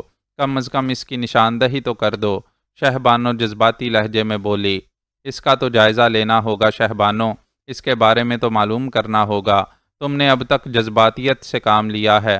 تم صرف ایک جذباتی ماں اور جذباتی سردار کی حیثیت سے میرے سامنے رہی ہو۔ ابھی تک تم نے دوستی اور مصالحت کے کسی ایک ایسے جذبے کا اظہار نہیں کیا جو مجھے اس بات پر مجبور کر سکے کہ میں تم سے وہ باتیں کروں جو کرنے کے لیے یہاں تک آیا تھا۔ میں سمجھی نہیں۔ اس سے زیادہ واضح الفاظ میں سمجھا بھی نہیں سکتا۔ شہبانو، میں زندہ رہنا چاہتا ہوں۔ خیر سگالی کے تمام جذبے زندگی کے ساتھ ہوتے ہیں، اور اگر یہ محسوس ہوا کہ یہاں زندگی ہی مشکل ہو جائے گی تو پھر سچ بات یہ ہے کہ میں پہلے اپنی زندگی بچانا پسند کروں گا۔ جہاں تک بستی گلزادہ کا تعلق ہے تو میں اس کے عوام کا نمائندہ ضرور ہوں، لیکن یہاں سے زندہ واپس جانا بھی میرا مقصد ہے، کیونکہ میری بیوی، 3 بیٹیاں اور ایک بیٹا وہاں میرا انتظار کر رہے ہیں۔ تمہاری زندگی کو کیا خطرہ لاحق ہے؟ معاف کرنا شہبانو، گلشیر کے تیور میرے بارے میں اچھے نہ تھے۔ شہبانو راول خان کا چہرہ دیکھنے لگی۔ تھوڑی دیر یہ خاموشی رہی اور اس کے بعد اس نے کہا، نہیں کچھ بھی ہے، بابا خان تمہاری زندگی کے گاہک تو نہیں ہو سکتے۔ ویسے جو الزام ان پر لگایا گیا اس پر بھی ذرا تم خود غور کر لو، تمہارے ذہن میں صحیح تصور ابھر آئے گا۔ بعد میں یہ بات بھی تو ثابت ہو گئی کہ بابا خان در حقیقت وہ نہیں تھے، میں نے تو وضاحت کر دی تھی۔ شہبانو پرخیال انداز میں گردن ہلانے لگی۔ اسی وقت ایک خادمہ نے اندر داخل ہو کر گردن خم کی اور آہستہ سے بولی، خان گل شیر خان اس طرف آ رہے ہیں۔ شہبانو نے گردن ہلا دی۔ میرے بارے میں کیا خیال ہے، میں جاؤں؟ راول خان نے پوچھا۔ بیٹھو، دیکھو تو صحیح بابا گلشیر کیوں آ رہے ہیں؟ تمہارے لیے آ رہے ہیں یا کوئی واقعی مسئلہ ہے؟ گلشیر اندر داخل ہوا تو چہرے پر معمول کے مطابق گہری سنجیدگی چھائی ہوئی تھی۔ اس نے ایک نگاہ شہبانو کو دیکھا اور پھر راول خان کو۔ میرا یہ مہمان ابھی تک گلزادہ واپس نہیں گیا شہبانو؟ بابا خان ابھی کچھ وقت یہ یہیں گزارے گا، اس کے بعد جائے گا۔ اچھا ہوا، مجھے تو خدشہ تھا کہ کہیں یہ چلا نہ گیا ہو۔ گلشیر نے کچھ ایسے انداز میں کہا کہ راول خان کے کان کھڑے ہو گئے۔ اس کے لہجے میں کوئی ایسی بات ضرور پوشیدہ تھی جو راول خان کے ذہن میں چبھ رہی تھی۔ گلشیر خان بیٹھ گیا اور اس کے بعد اس نے آہستہ سے کہا، اب یہ کیا کہتا ہے اس مسئلے میں؟ کیا اب بھی اس کے ذہن میں یہی بات ہے کہ یہ گلزادہ کے لیے یہاں سے خیر سگالی کے جذبات لے کر جائے، یا تمہارے ساتھ گفتگو کرتے ہوئے اس کے ذہن میں کوئی تبدیلی پیدا ہوئی ہے؟ نہیں بابا خان، یہ تو یہی چاہتا ہے کہ میں گلزادہ پر کسی بھی طرح یورش نہ کروں اور شمروز کے مسئلے پر خاموشی اختیار کروں۔ کیا یہ ممکن ہے؟ نہیں بابا خان، یہ ناممکن ہے۔ شمروز کے مسئلے پر خاموشی کبھی اختیار نہیں کی جا سکتی۔ اگر تبر خان شمروز کو میرے حوالے کر دے اور صحیح صورتحال سے مجھے آگاہ کر دے تو پھر اس سلسلے میں اسے سزا دینے کے بارے میں کوئی رعایت کی جا سکتی ہے۔ بلال خان، کیا تو اس شخص کے حلیے کی نشاندہی کر سکتا ہے جو پہاڑوں میں تجھے ملا تھا اور جس نے اپنا نام گلشیر بتایا تھا؟ کسی حد تک اس کا قد لمبا تھا، آنکھیں بڑی بڑی، چہرہ سرخ و سفید، مونچھیں گھنی اور نوکیلی، کنپٹی کے پاس ایک بڑا سا مسا ابھرا ہوا تھا، ٹھوڑی میں گڑا تھا، سینہ چوڑا اور بازو کشادہ، بال گنگریالے تھے۔ یہ اس شخص کا مکمل حلیہ تھا بابا خان۔ گلشیر طیش کے عالم میں اٹھ کھڑا ہوا۔ شہبانو، شہبانو، یہ سب کچھ کیا ہو رہا ہے؟ اندازہ ہے تجھے اس کا؟ تمہیں دھوکا ہوا ہوگا بلال خان، جو حلیہ تم نے بتایا ہے وہ تو واجد خان کا ہے، اور شاید تم لوگ یا تبر خان نہیں جانتا کہ واجد خان 2 سال پہلے اپنا ذہنی توازن کھو بیٹھا ہے۔ وہ ہمارے لیے ایک دکھ کی داستان بن گیا ہے۔ نہیں بلال خان، واجد خان کے نام کے ساتھ ایسا برا قصور قائم نہ کرو۔ تم اس سے درخواست کر رہی ہو شہبانو، اور میرا دل چاہ رہا ہے کہ اس کی گردن پر خنجر پھیر دوں اور صرف اس کی گردن واپس گلزادہ بیچ دوں۔ یہ ہمارے اچھے جذبات سے ناجائز فائدہ اٹھا رہا ہے۔ شہبانو، اس سے کہو کہ فوراً یہاں سے چلا جائے، ورنہ اچھا نہیں ہوگا۔ جلدی کرو شہبانو، کہیں میرا غصہ آخری حدوں کو نہ چھونے لگے۔ میرے ایسے دکھتے ہوئے پہلو کو چھیڑا ہے اس نے کہ شہبانو خاموشی سے راول خان کی صورت دیکھتی رہی تھی۔ بابا خان آپ آرام کیجئے، مجھے موقع دیجئے کہ میں آپ کے حکم کی تعمیل کروں۔ میں جا رہا ہوں، لیکن یہ سوچ لینا کہ اگر یہ آج کے دن یہاں سے نہ نکل گیا تو کل کا دن اس کے حق میں بہتر نہیں ہوگا۔ یہ میرا آخری فیصلہ ہے۔ گلشیر خان باہر نکل گیا۔ راول خان تعجب سے گلشیر کی صورت دیکھ رہا تھا۔ وہ حلیہ جو اس نے بیان کیا تھا گلشیر کے لیے جذباتی حیثیت رکھتا تھا۔ یوں لگتا ہے بلال خان جیسے تم بہت ہی گہری سازشیں اپنے ذہن میں لے کر یہاں آئے ہو۔ شہبانو نے اسے مخاطب کیا۔ میں جانا چاہتا ہوں شہبانو، براہ کرم مجھے اجازت دی جائے۔ اب تو یہی بہتر ہوگا تمہارے حق میں کہ یہاں سے چلے جاؤ۔ حالات بہت خطرناک نوعیت اختیار کر چکے ہیں۔ تم اب یقینی طور پر میرے لیے بھی مشکوک ہو گئے ہو۔ بہتر یہی ہے کہ مجھے اسی وقت جانے کی اجازت دے دی جائے۔ راول نے ناخوشگوار لہجے میں کہا۔ شہبانو اس کی صورت دیکھتی رہی، پھر اس نے تالی بجا کر کسی کو بلایا اور ایک دراز قامت شخص اندر داخل ہو گیا۔ بابا خان کہاں ہیں؟ جا چکے ہیں شہبانو۔ ایک بات بتاؤ بلال خان، آخر تبر خان کیا چاہتا ہے؟ اگر اس کا انتقام پورا ہو چکا ہے تو اس کے ذہن میں کیا ہے؟ صرف بستی گلزادہ کو بچانے کی خواہش یا شاہ گڑھی کے بارے میں اور بھی کچھ برے ارادے رکھتا ہے وہ؟ میں پہلے بھی بتا چکا ہوں شہبانو کہ میں تبر خان کا نمائندہ نہیں، بلکہ بستی گلزادہ کے لوگوں کی بقا کے لیے یہاں آیا ہوں۔ میں چاہتا تھا کہ اگر تم اپنے ذہن کی آنکھیں کھول لیتی تو میں تمہیں ان تمام حقیقتوں سے روشناس کراتا جو آج نہیں تو کل تمہارے سامنے آئیں گی۔ لیکن شہبانو، انسان کی ہر خواہش پوری نہیں ہو جاتی۔ مجھے یہاں مکمل ناکامی ہوئی ہے۔ معاف کرنا شہبانو، سزا تو تم بغیر کسی قصور کے بھی دے سکتی ہو۔ کم از کم یہ الفاظ میں اپنے سینے میں رکھ کر نہیں مروں گا کہ میں اتنے ذہین لوگوں کے درمیان نہیں آیا جتنا میں نے تصور کیا تھا۔ مقصد تم اپنا مقصد بیان کرتے چلو۔ تمہاری باتیں بے حد الجھی ہوئی ہیں اور بہت خوفناک ہوتی ہیں۔ خانم، پہلے مجھے اس بات کا جواب دو کہ یہ واجد خان کون ہے؟ میرا بھتیجا، گلشیر کا بیٹا، شہبانو نے جواب دیا۔ خوب، بہت خوب، اور وہ اپنا ذہنی توازن کھو بیٹھا ہے۔ ہاں، ایک حادثے میں اس کی ذہنی کیفیت خراب ہو گئی ہے اور اب وہ نیم پاگلوں کے سے انداز میں رہتا ہے۔ وہ ہم سب کے سینوں پر زخم کی حیثیت رکھتا ہے اور ہم سب اس کے لیے افسردہ ہیں۔ کیا میں اسے دیکھ سکتا ہوں؟ تم اگر اس طرف رخ بھی کرو گے تو چاروں طرف سے گولیوں سے بھون دیے جاؤ گے۔ بابا خان تم سے برگشتہ ہو چکا ہے اور میں یہ خطرہ مول نہیں لے سکتی کہ تمہیں اس کے سامنے لے جاؤں۔ میں خود بھی یہ محسوس کر رہی ہوں کہ تمہارا یہاں سے چلے جانا انتہائی ضروری ہے۔ خانم، مجھے اجازت دیں۔ بے حد شکریہ اس مہمان نوازی کا، میں احساس شکر گزاری سے دبا جا رہا ہوں۔ راول خان نے کھڑے ہوتے ہوئے کہا۔ خانم اسے سرد نگاہوں سے دیکھ رہی تھی۔ جا تو رہے ہو بلال خان، لیکن میرے ذہن میں اتنی الجھنیں چھوڑے جا رہے ہو کہ شاید اب میں کئی راتیں سو نہ سکوں۔ آہ، میرا شمروز کہاں ہے؟ کیا کروں؟ آہ، تبر خان انتقام لینا تھا تو شہبانو کو ہلاک کر دیا ہوتا۔ شمروز کی جان لے کر تجھے کیا ملا؟ شمروز میرے پاس موجود ہے خانم، خدا حافظ۔ راول خان دروازے کی جانب بڑھا اور خانم پھٹی پھٹی آنکھوں سے اسے دیکھتی رہ گئی۔ پھر دفعتاً ہی اس نے آگے بڑھ کر اسے پیچھے سے پکڑ لیا۔ کیا کہا تم نے؟ کیا کہا تم نے؟ ہاں خانم، شمروز خان میرے پاس محفوظ ہے۔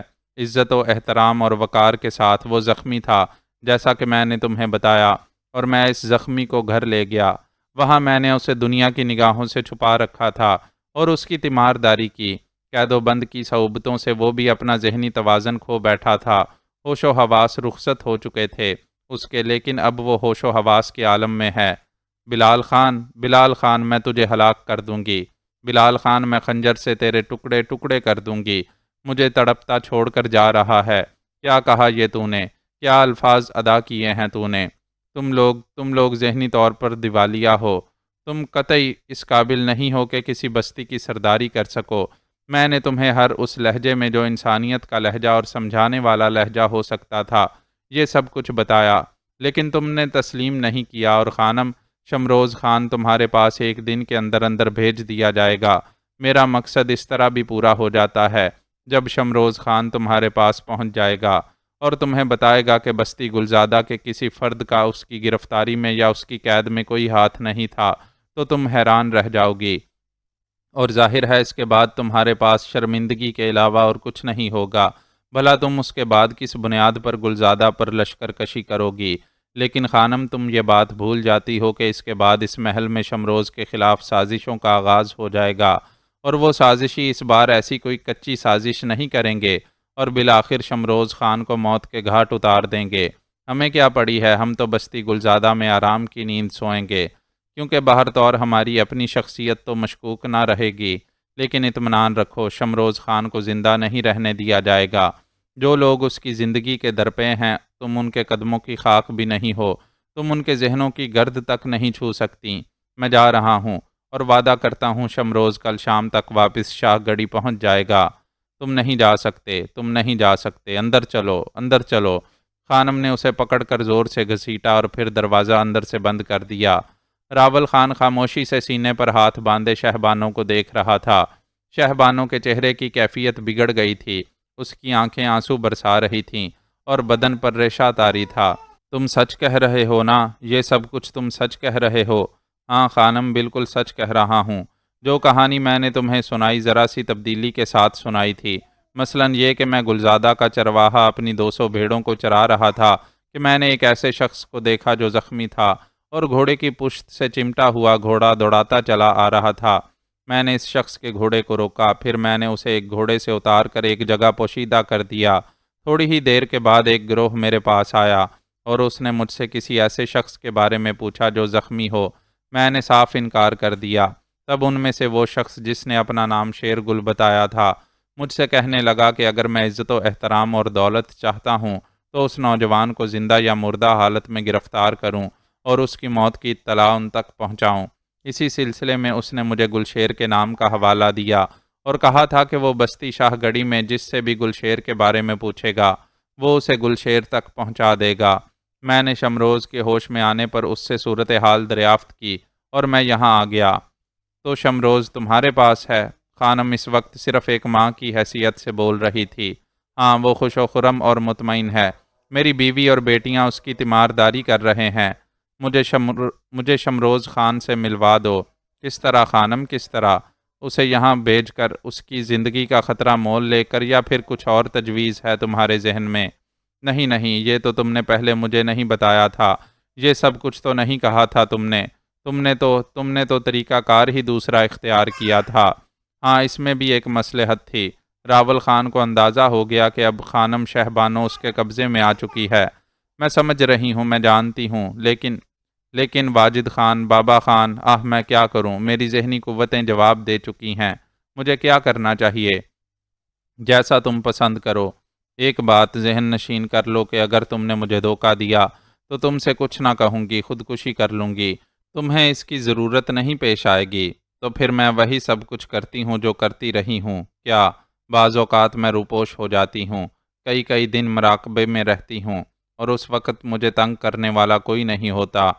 سنو، تم یہاں سے چلے جاؤ اور شاہ گڑھی کی آبادی سے نکلنے کے بعد بھوری چٹانوں کے نزدیک میرا انتظار کرنا، میں وہاں پہنچ جاؤں گی۔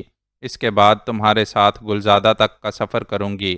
میں اپنا بھیس بدل لوں گی اور ایک مرد کی حیثیت سے تمہارے پاس پہنچوں گی۔ تم مجھے صرف ایک بار میرے شمروز خان کی صورت دکھا دو، پھر جس طرح تم چاہو گے، جو کچھ تم کہو گے میں کروں گی۔ خانم، اس بات پر کہیں گلشیر خان کو شبہ تو نہیں ہو جائے گا؟ کیا کہہ سکتی ہوں میں؟ کچھ نہیں کہہ سکتی۔ شبہ ہو جاتا ہے تو ہونے دو۔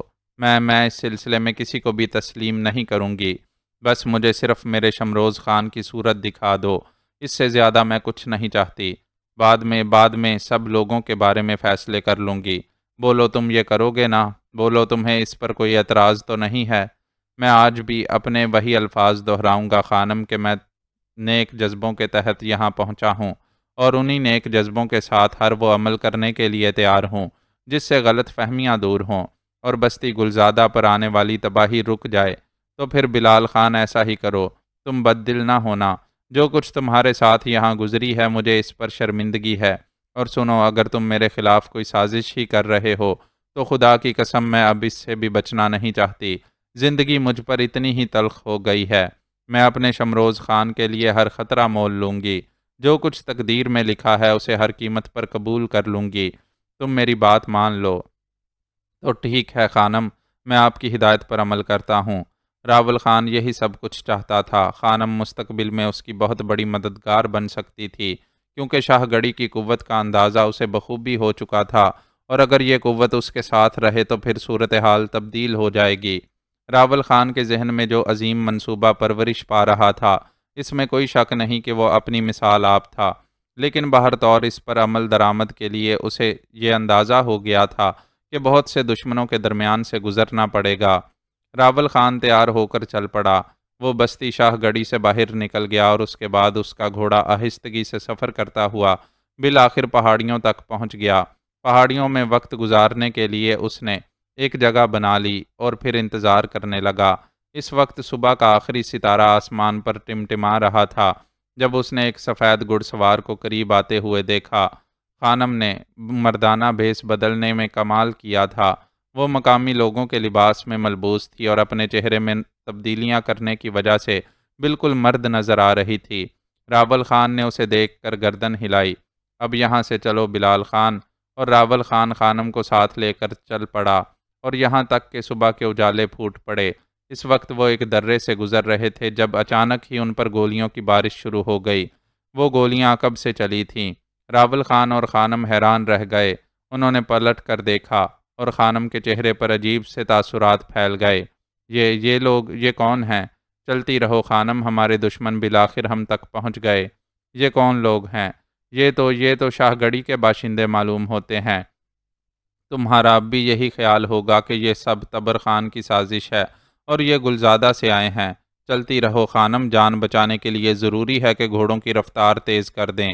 وہ لوگ برق رفتاری سے آگے بڑھتے رہے۔ دونوں گھوڑے ساتھ ساتھ دوڑ رہے تھے اور عقب سے آنے والے فاصلہ تیزی سے کم کرتے جا رہے تھے۔ خانم کے چہرے پر وحشت کے آثار ابھرنے لگے۔ کہیں ایسا نہ ہو کہ ہمارے سارے منصوبے خاک میں مل جائیں۔ یہ سب تو بہت تیزی سے قریب آ رہے ہیں۔ راول خان نے کوئی جواب نہیں دیا۔ وہ ادھر ادھر دیکھ رہا تھا۔ اس کی صرف یہی خواہش تھی کہ کوئی ایسا موڑ آ جائے جہاں سے مڑنے کے بعد وہ تیز رفتاری سے ان کی نگاہوں سے اوجھل ہو جائیں اور یا کسی جگہ چھپ کر ان سے مقابلہ کر سکیں۔ راول خان سوچ رہا تھا کہ اگر خانم یہاں گولیوں کا شکار ہو گئی تو پھر بستی گلزادہ کو تباہی سے کوئی نہیں بچا سکے گا۔ یہ بات پایہ تکمیل کو پہنچ جائے گی کہ بستی گلزادہ کا ایک شخص شاہ گڑھی آیا تھا اور اس نے دھوکے سے خانم کو ورگلایا اور اس کے بعد اپنے ساتھ لے گیا۔ پھر پہاڑوں میں خانم کو ہلاک کر دیا گیا۔ کوئی یہ تسلیم نہیں کرے گا کہ خانم کو ہلاک کرنے والے شاہ گڑھی کے لوگ تھے، بلکہ سب یہی کہیں گے کہ بستی گلزادہ والوں نے سازش کے تحت شاہ گڑھی کی خانم کو ہلاک کر دیا۔ راول خان اپنی تمام تر جنگی ذہانتوں سے کام لے رہا تھا۔ اس نے دونوں گھوڑوں کو الگ الگ کر دیا۔ خانم گھوڑے کی پشت سے چمٹ گئی تھی۔ خود راول خان بھی گولیوں سے بچنے کے لیے بار بار راستے تبدیل کر رہا تھا۔ اس نے پلٹ کر 2-3 فائر کیے جس کا رد عمل ذرا بہتر ہوا۔ راول خان کو تھوڑا سا آگے نکلنے کا موقع مل گیا۔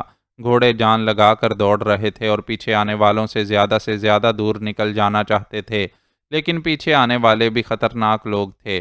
انہوں نے راستے تبدیل کیے اور پہاڑوں میں ان مختصر راستوں کو اختیار کرنے لگے جن سے گزر کر وہ فاصلے کم کر سکتے تھے۔ کبھی یہ فاصلہ تھوڑا سا بڑھ جاتا اور کبھی کم ہو جاتا۔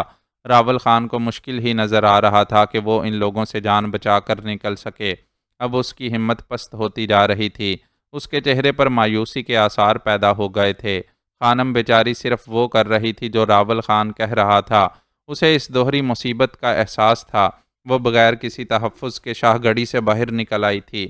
بیٹے کے نام نے اسے تمام خدشات سے بے نیاز کر دیا تھا اور اب وہ سوچنے سمجھنے کے قابل نہیں تھی۔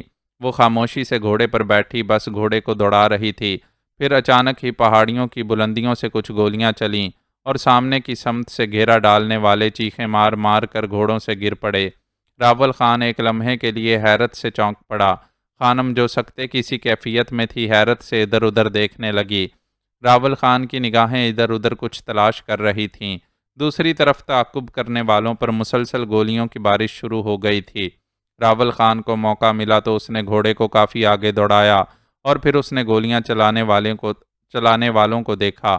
بہت فاصلے پر کافی بلندی پر اسے صرف چند ہی صورتیں نظر آئی تھیں، لیکن اس کی تیز اور زیرک نگاہوں نے جس شخص کو دیکھا، اسے دیکھ کر اس کی آنکھیں شدت حیرت سے پھیل گئیں اور اس کا چہرہ فرط دہشت سے سفید ہو گیا۔ وہ تغرل خان تھا۔ راول خان اپنے بیٹے کی طرح پالے ہوئے تغرل خان کے اس حلیے کو کبھی نہیں بھول سکتا تھا جس میں وہ اس وقت نظر آ رہا تھا۔ راول خان کے بدن کا لہو خشک ہو گیا۔ وہ نہیں جانتا تھا کہ تغرل خان نے جان بوجھ کر اس کی مدد کرنے کی کوشش کی ہے یا صرف اتفاق ہے۔ تعقب کرنے والوں میں افراتفری پھیل چکی تھی۔ چند ہی لمحوں میں راول خان نے محسوس کیا کہ وہ واپس بھاگ گئے ہیں۔